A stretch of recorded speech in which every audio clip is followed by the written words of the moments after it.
Bonjour tout le monde, j'espère que vous allez bien. Je vous retrouve aujourd'hui pour une nouvelle affaire. Mais avant ça, je tenais à vous présenter mes excuses par rapport à l'absence de vidéo la semaine dernière et du décalage de ma vidéo à cette semaine. L'affaire dont on va parler aujourd'hui, c'est une affaire qui m'a été demandée par Héloïse et dont je parlais dans ma vidéo précédente que vous pouvez retrouver ici. Elle m'avait demandé de faire l'affaire Gabi Petito. Comme tout le monde la connaît, ça me fout un peu la pression, mais je vais essayer d'apporter ma touche personnelle à cette affaire. Sur ce, j'espère que vous serez indulgents et compréhensifs, et je vous souhaite une très bonne vidéo.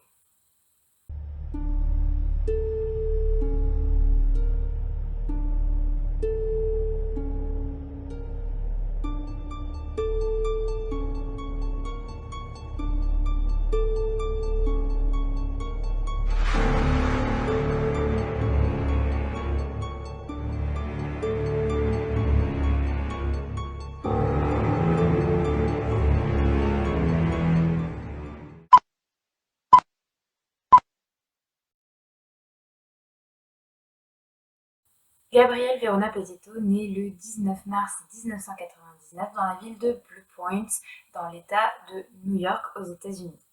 Elle est l'aînée de 6 frères et sœurs. C'est une jeune fille joviale et engagée. Elle paraîtra notamment avec son frère dans une vidéo amenant à la sensibilisation des violences par arme à feu, suite à une des tueries de masse dans une école primaire.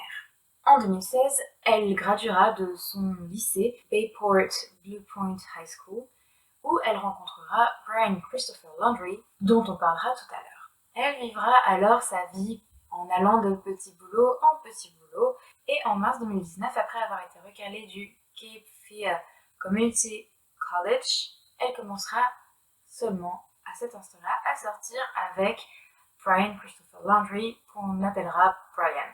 Peu de temps après, elle ira emménager avec Brian, donc elle va déménager, elle ira vivre chez lui avec ses parents en Floride désormais. Et tout se passe très bien, ils sont un couple qui va très très bien, chacun ont leur petit boulot de leur côté, ils économisent, ils vivent leur vie, tout se passe très bien. Et tout se passe tellement bien qu'en 2020, ils décideront même de se fiancer.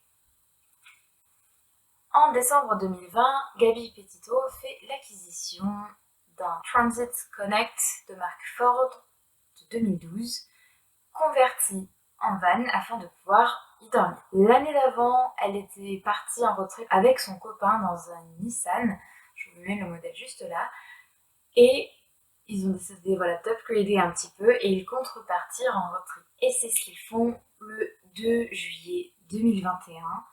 Ils décident de partir en road trip. Ils ont déjà de l'expérience, ils l'ont déjà fait une fois, ils ont envie de recommencer, tout va très bien se passer. En tout cas, c'est ce qu'ils pensent. Je vous propose maintenant de repartir sur la chronologie des faits de manière factuelle.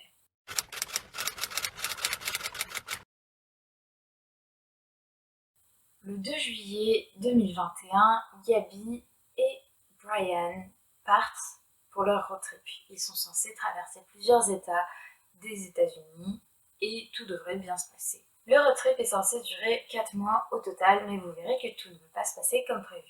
Le 12 juillet 2021, la police de Moab, dans l'Utah, est appelée à l'entrée du Arches National Park pour gérer une dispute conjugale. Les vidéos de cette arrestation et de cette intervention vont être filmées et on voit Gabi en pleurs. I'm gonna go ahead and close your door, okay? Why don't you come over here?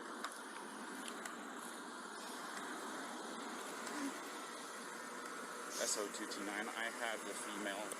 Yeah, I don't know. It's just some days I have really bad OCD.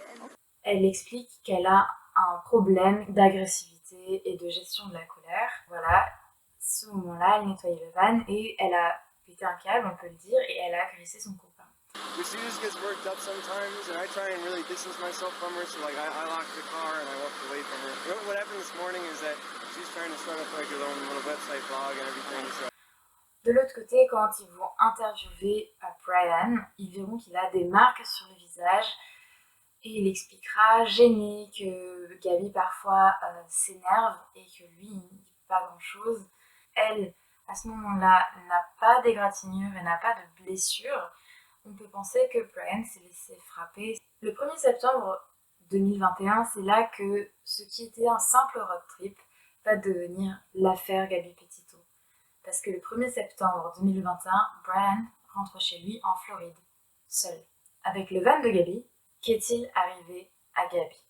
C'est là que commence réellement l'enquête. Même si vous verrez que la mère s'inquiète déjà depuis un moment, parce qu'elle n'a pas de nouvelles de sa fille, et que les followers de Gabby s'inquiètent aussi parce que non plus n'ont pas de poste de la jeune fille depuis un moment déjà. Le 11 septembre 2021, les parents de Gabby vont signaler sa disparition auprès de la police. La mère déclara que le dernier message qu'elle a reçu de Gabby date du 30 août, qu'il était très succinct, qu'il lui expliquait juste qu'elle n'aurait pas de réseau, et puis plus rien depuis ce moment-là.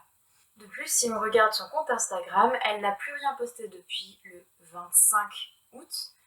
Ce qui choque beaucoup ses followers parce qu'elle a l'habitude de poster très régulièrement. Elle poste pratiquement de manière quotidienne, donc c'est extrêmement étrange de ne pas avoir eu de nouvelles de la jeune fille pendant plus d'une dizaine de jours. Le 17 septembre 2021, les parents de Brian vont signaler qu'ils n'ont plus de nouvelles de leur fils depuis le 14 septembre, jour où il leur a dit partir faire de la randonnée en montagne. Depuis ce jour-là, c'est silence radio, ils ne savent rien de leur fils. Le 19 septembre 2021, c'est là que l'affaire Gabby Petito, l'affaire d'une simple disparition, va prendre une tournure beaucoup plus macabre, car c'est le 19 septembre 2021 qu'est découvert le corps de Gabby Petito. To Fox 13's Josh Cassio is live in Northport, near the Laundrie's home. So this is a big development, expected, but a big development, Josh. Yeah, Kelly, this is another major piece of a very, twisted puzzle. Let's dive a little deeper into what we're learning right now. This tweet just came in a few minutes ago. It comes from the FBI field office in Denver. We can now confirm a few things that had been up in the air. First, yes, it is official now. Those are the remains of Gabby Petito found in Wyoming Sunday. We also know from Teton County Coroner Dr. Brent Blue that the initial manner of death is homicide. And to be clear, homicide means the killing of one person caused by another. Si les policiers ont cherché dans cette direction, c'est parce que ça leur a en partie été amené par des followers de Gabby, et on reviendra sur cette partie-là de l'histoire et de l'affaire un peu plus en détail plus tard. L'autopsie du corps de Gabby révélera qu'elle est décédée d'un étranglement. Brian est donc le suspect numéro 1, mais quelques temps après, il sera lui aussi retrouvé décédé. We do have some breaking news right now in Northport. The FBI has confirmed that Brian Laundrie is dead and the human remains found in the woods yesterday are his. Nous avons donc fait le point sur le côté chronologique de l'affaire. Maintenant, on va pouvoir parler un petit peu de l'effet plus polémique de cette affaire.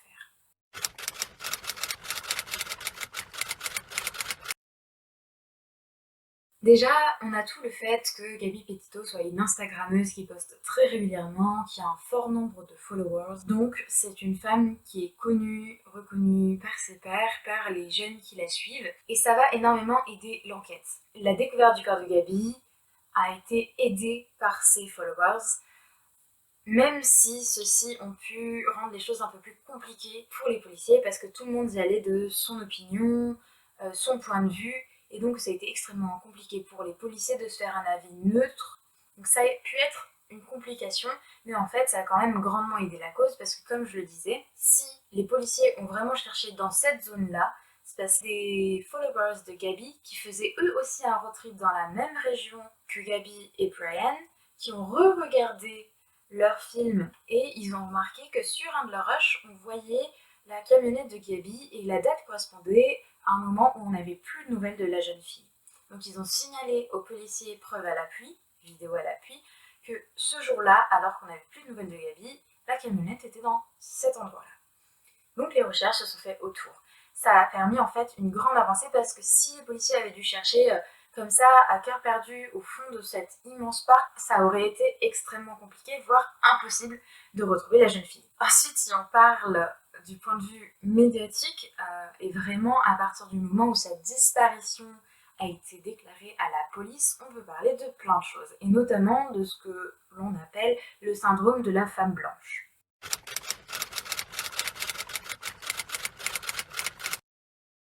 Comme vous le savez, aux États-Unis, il y a énormément de disparités entre les classes sociales et entre les ethnies. En France, on ne peut pas différencier les gens par leur ethnie, c'est pas possible, on n'en a pas le droit. Aux États-Unis, on peut tout à fait vous demander votre ethnie. Et ça a une place centrale dans la communauté et dans la culture américaine. Alors, c'est bien oui, c'est bien non. On va repartir un peu sur ce qu'est le syndrome de la femme blanche aux États-Unis. Pour l'affaire Gabby Petito, en fait, c'est quelque chose de très très important parce que c'est grâce à ça qu'elle a été autant médiatisée et qu'on a eu autant d'informations.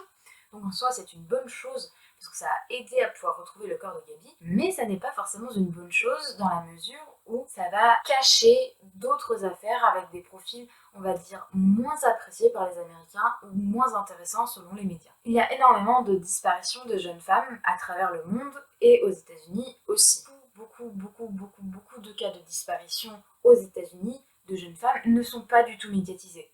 Et c'est souvent en lien avec leur ethnie. Les femmes de couleur noire ou bien asiatiques ou encore Native American ne sont pratiquement jamais médiatisées, ou en tout cas pas à hauteur de ce qu'a été le cas Gabby Petito. Je vais revenir un point sur le cas des Native American parce que c'est quelque chose que j'ai appris. Les seules statistiques qui n'existent pas aux États-Unis, c'est les disparitions de femmes Native American. Donc vous comprenez que s'il n'y a pas de statistiques sur le nombre de disparitions de femmes amérindiennes, la disparition d'une femme amérindienne, mais même pas on en parle. La disparition d'une fille afro-américaine, on ne va pas faire grand cas non plus, vous vous rendez compte, hein. Voilà. Une femme asiate, oh bah c'est pareil. Par contre, une femme blonde aux yeux bleus, blanche, caucasienne, alors là c'est un drame. C'est ça qui va être reproché par la famille d'autres victimes de disparition, d'autres jeunes femmes disparues, parce qu'en fait, leurs affaires, elles vont pas du tout être médiatisées, on ne va pas du tout mettre en avant le fait que leur sœur, elle, a disparu, mais par contre, Gabby Petito, on en a beaucoup parlé.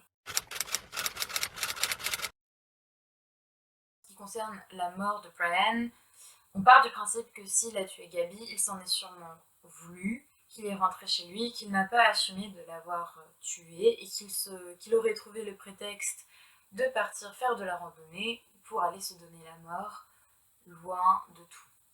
Son corps aurait ensuite été trimballé par des animaux sauvages et dévoré en partie, plus le climat chaud et humide de la Floride n'aurait pas aidé à la préservation de son corps. Revenons sur les hypothèses de la mort de Gabby Petito.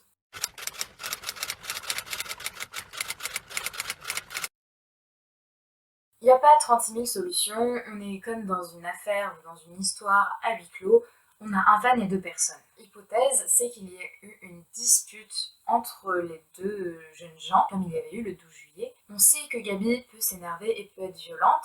Est-ce qu'elle aurait frappé Brian et que cette fois Brian aurait répondu et l'aurait frappé en retour et se serait énervé et aurait fini par l'étrangler dans un excès de rage? Nul ne le sait si ce n'est Brian, mais aujourd'hui il ne peut plus nous aider à grand chose. On part cependant de la théorie que c'est lui qui aurait tué Gabby. Je pense qu'on a vu la majeure partie de ce qu'était l'affaire Gabby Petito, en tout cas je ne vois pas trop quoi rajouter d'autre.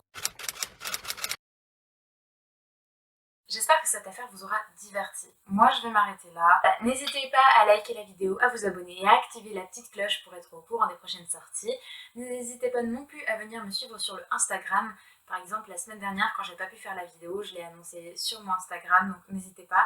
Je suis pas encore assez connue pour avoir un onglet communauté, je suis désolée. Voilà, c'est tout pour moi. J'espère que vous passerez tous une très bonne journée. Et n'oubliez surtout pas, la confiance n'exclut pas la vigilance. Ciao!